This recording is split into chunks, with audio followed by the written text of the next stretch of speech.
En este video lo que vamos a aprender es cómo realizar o cómo utilizar procesos de muestreo a partir de redes bayesianas.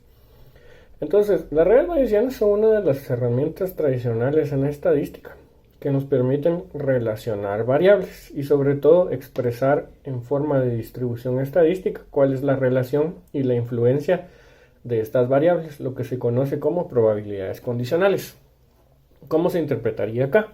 Nosotros tenemos que esta es la distribución del fenómeno C, cuyos valores pueden ser más C y menos C, y ambos tienen 50% de probabilidad de llevarse a cabo. Pero si nosotros tenemos una segunda variable que es influenciada por el valor de la primera variable, decimos que tenemos una probabilidad condicional, o en otras palabras, S dado C, y a partir de establecer el valor en una de las primeras variables, en este caso C, podemos tener una nueva tabla de distribución donde tenemos las opciones positivo y negativo para S. En este caso 10 y 90%, 5 y 5%, 50 y 50%, o como en el caso de R dado C, si tenemos más C, esto significa que tenemos un 80% de probabilidad de que el fenómeno más R también ocurra y solo el 20% de probabilidad de que no ocurra. O en este caso, el fenómeno menos C condiciona la aparición del valor de más R y se invierte en las probabilidades. Esto es a partir del fenómeno. Y podemos llevarlo a un tercer nivel, donde el valor o la probabilidad de que W sea positivo o negativo está directamente relacionado por la influencia de las variables R y la variable S en el momento que nosotros utilizamos o diseñamos esta red bayesiana.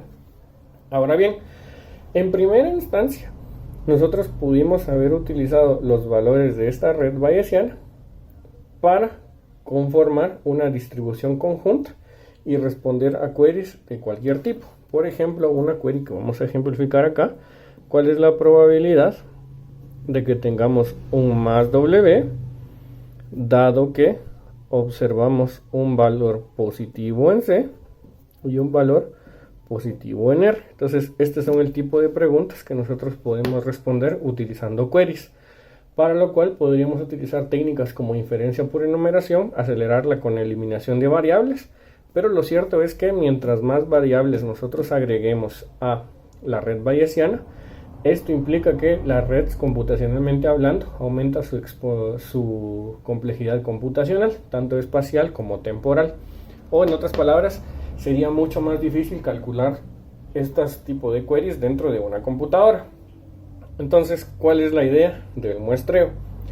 Así como nosotros hemos utilizado muestreo para establecer distribuciones a partir de observaciones, distribuciones ya establecidas como una red bayesiana, podemos utilizarlas para responder a queries como las que yo tengo acá y dar respuestas a distintos fenómenos. Ahora, ¿cuál es la idea detrás de esto? Recordemos que si tenemos un generador de números aleatorios, este generador va a distribuir equitativamente cada uno de sus valores generados entre el intervalo de 0 y 1. Y si hacemos pasar estos valores a través de una distribución, eventualmente lo que obtenemos es una aproximación de los valores que se encuentran dentro de esta distribución. Ahora, ¿qué pasaría si aprovechamos esta propiedad y recordemos que una red bayesiana al final del día también representa una distribución en la cual se ejemplifican los fenómenos de probabilidad condicional a partir de las variables que hayamos determinado? Ok, entonces, una vez que ya establecimos que vamos a aprovechar la propiedad de que un generador de números aleatorios distribuye los números equitativamente dentro del intervalo, y podemos ajustar esos números sabiendo que la red bayesiana al final del día lo que representa es una distribución de probabilidades conjuntas, nuestro objetivo final es generar muestras como la que yo tengo acá a partir de un orden preestablecido de recorrido de variables. La idea es que acumulemos tantas muestras como sea posible para que posteriormente las utilicemos en procesos de inferencia que me permitan responder tanto queries simples como queries complejas. Y para esto vamos a aprovechar mi tabla de números aleatorios que fue escrita en Excel, la cual vamos a recorrer de izquierda a derecha y de arriba hacia abajo. Entonces, para generar una primera muestra, yo había establecido que pueden existir distribuciones acumuladas que representan intervalos donde voy de 0 a 0.5, de 0.5 a 1, y eventualmente puedo hacer lo mismo en cada una de las tablas y variables acumuladas. Entonces vamos a colocar de 0 a 0.99, luego a 1. Esta va de 0 a 0.90 y luego va a 1. Esta también va de 0 a 0.90 y luego va a 1. Y por último tenemos una que va de 0 a 0.01 y de 0.01 hacia 1. ¿Para qué nos van a servir las distribuciones acumuladas? Para ubicar nuestros números aleatorios dentro de los intervalos de distribución acumulada. Por ejemplo, si tomamos el primer número, que sería el 0.999, este número, de acuerdo al orden en el cual yo establecí que voy a recorrer mis variables, debo de considerarlo como una muestra para la variable C, la cual tiene dos opciones: ser positiva o ser negativa, y ambas opciones tienen 50% de probabilidad de ocurrir. Entonces procedemos con la generación de muestras. Nuevamente, nuestro número sigue siendo 0.9999, que corresponde al intervalo entre 0.5 y 1, o sea, menos C. Una vez que menos C es causa de dos variables, debemos de tomarla en cuenta al momento que trabajamos con el siguiente intervalo. ¿Qué implica esto? Si el valor que nosotros obtuvimos es menos C, condiciona a que tanto la variable S como la variable R, su probabilidad venga determinada únicamente por el intervalo donde el valor de C es negativo. La siguiente variable a inferir va a ser menos S. Entonces, si tenemos 0.948 en menos S o en más S, nosotros vemos que el intervalo va de 0 a 0.5 y de 0.5 a 1. O sea que 0.948 se ubica en el segundo intervalo, que corresponde a menos S. Posteriormente vemos el tercer número, 0.825, de 0 a 2 y de 2 a 1, hace de 0.2 y de 0.2 a 1. Nuevamente el 0.825 se ubica en el intervalo de menos R. Y por último tenemos el número 0.361.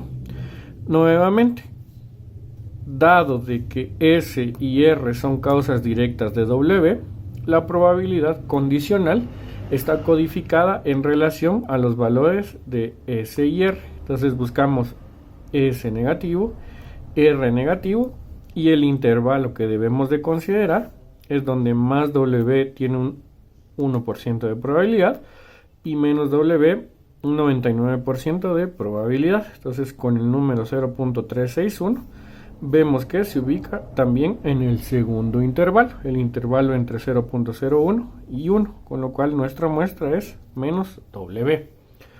Ahora bien, la idea general del muestreo es que todos los números que yo estoy utilizando para mi muestreo fueron creados a partir de un generador de números aleatorios. Si no es cierto un generador perfecto, por lo menos un generador en el cual podemos confiar que la distribución de los números va a ser equitativa o dentro del intervalo 0 y 1. Procedemos a generar una segunda muestra. La segunda muestra nos dice lo siguiente: el valor obtenido del generador de números aleatorios es 0.192, que de acuerdo a mis variables, el 0.192 se ubica en el intervalo de más C. Luego tenemos 0.587, que en la segunda variable, que en este caso sería S, ahora sí enfocándonos en la primera zona, que sería cuando tenemos C positivo, El segundo valor, 0.58, se ubica en el segundo intervalo, entre 0.1 y 1%, con lo cual la muestra es menos S.